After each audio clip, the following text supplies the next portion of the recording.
సిక్కు వేర్పాటువాద నాయకుడు ఖలిస్తానీ ఉగ్రవాది గురుపర్వంత్ సింగ్ పన్నూన్ మహా కుంభమేళా ప్రారంభం అవ్వకముందే దాన్ని అడ్డుకుంటామని హెచ్చరించాడు. హిందుత్వ భావజాలానికి వ్యతిరేకంగా చలో ప్రయాగ్రాజ్ కు పిలుపునిచ్చాడు.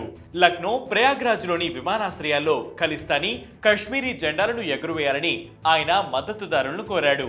కానీ ప్రస్తుతం ప్రయాగ్రాజ్ లో జరుగుతున్న మహా కుంభమేళాలో ఇప్పటి వరకు అనేక మంది సిక్కులు పవిత్ర స్నానాలు చేశారు.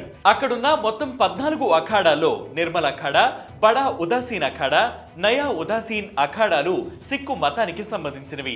ఈ అఖాడాలు గురునానక్ బోధనలను అనుసరిస్తాయి. ఉదాసీన్ అఖాడాను సిక్కుల మొదటి గురువు గురునానక్ దేవ్ కుమారుడు బాబాశ్రీ చంద్ స్థాపించారు. నిర్మల్ అఖాడాకు చెందిన కేంద్రాలు పంజాబ్ తో పాటు దేశంలోని వివిధ ప్రాంతాల్లో ఉన్నాయి. ఇక్కడి సాధువులు గురుగ్రంథ్ సాహిబ్ తో పాటు వేదాలు, భగవద్గీత, ఉపనిషత్తులు వంటి హిందూ గ్రంథాలను కూడా గౌరవిస్తారు. జనవరి 29న సిక్కు విశ్వాసాన్ని బోధించే సంస్థ దమ్దామీ తక్సల్ అధిపతి హర్నామ్ సింగ్ ధుమ్మా మహా కుంభమేళాలో పవిత్ర స్నానం ఆచరించారు. సిక్ యూత్ ఫెడరేషన్ ఆయన సందర్శనను వ్యతిరేకించింది.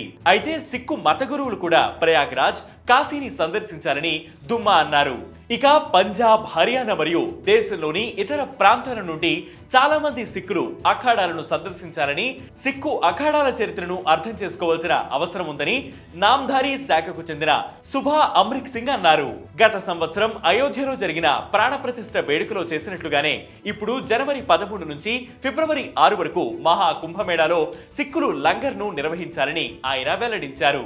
2013లో జరిగిన కుంభమేళాలో కూడా శిరోమణి గురుద్వారా ప్రబంధక్ కమిటీ ఒక స్టాల్ ను ఏర్పాటు చేసింది.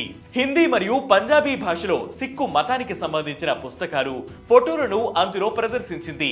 ఆ సమయంలో కమిటీ అధ్యక్షుడు అవతార్ సింగ్ మక్కర్ అనేక విమర్శలను ఎదుర్కొన్నారు. అయితే విమర్శకులు ముందుగా చరిత్రను అధ్యయనం చేయాలని ఆయన అన్నారు. ఇప్పుడు కూడా ఖలిస్తానీ ఉగ్రవాది గురుపర్వంత్ సింగ్ పన్నూన్ బెదిరించినప్పటికీ అనేక మంది సిక్కులు సంఘంలో పవిత్ర స్నానాలు చేశారు.